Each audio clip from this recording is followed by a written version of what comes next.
Hi, my name is Daniela, and in this video I'll be talking about Thomas Ellman's TED Talk, What Do We Lose by Choosing Nonfiction Over Fiction, and connecting that with James Baldwin's Sonny'S Blues. Both the TED Talk and the short story explore how fiction helps us build empathy by putting us inside someone else's life, basically, and just their emotional experience, and that's how we're able to build empathy. And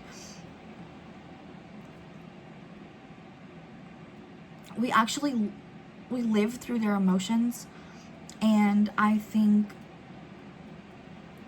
Sonny'S Blues does a really good job at showing us how to do that,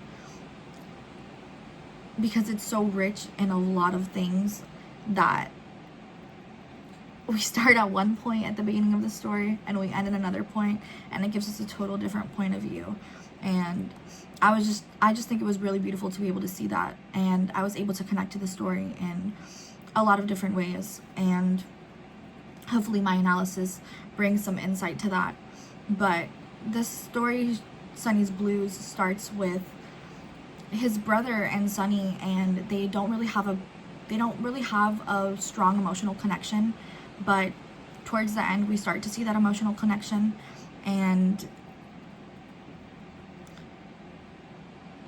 his brother just doesn't really understand him, and he just thinks he's a drug addict, and he just makes bad decisions and bad choices, and obviously it goes way deeper than that.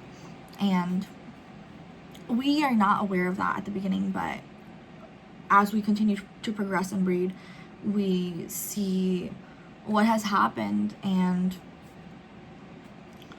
the trauma that lives within the family.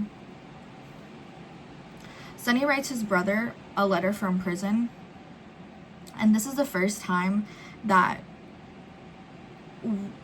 the brother starts to listen to his voice and starts to really see him as a human being in pain. And this is where the brother also starts to emotionally open up, and as the readers, we're drawn in with him at this point. And this is exactly what Ellman means when we're practicing empathy by being emotionally involved in someone else's journey. Another key moment in the story is the flashback about their uncle's death, and that's when the mother tells him, with the brother, that he has to protect Sonny. And this moment gives us insight into the trauma that runs through their family, and it shows how much emotional weight has been passed down. And it helps explain why Sonny turns to music and drugs to cope. Baldwin doesn't just tell us that Sonny is struggling, he shows us where the pain is coming from, and that's where we start to begin to understand him a little bit more deeply.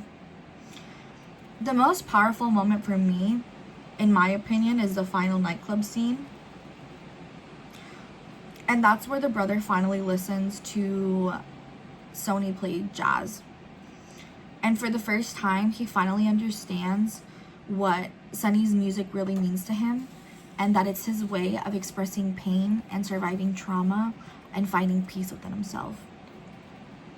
In that scene, Baldwin writes, "Seeing to hear with what burning he had made it his." And it's not just about the music anymore. It's about his life and his cry for help, and it's his voice. This is where the brother finally starts to connect with Sonny emotionally. And as readers, we feel that transformation too, because we start in one emotional place at the beginning of the story, and by the end we've completely felt something totally different, and the complexity of someone else's life. Just like Ellman says, fiction builds empathy by giving us emotional access to people we might never understand. And Sonny'S Blues doesn't just give us statistics about addiction or trauma, it gives us a lived experience in which we're able to understand a person and build that empathy a lot more.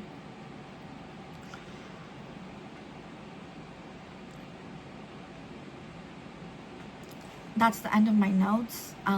That's the end of my analysis. I don't have anything else to add.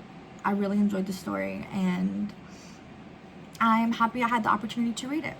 So thank you so much.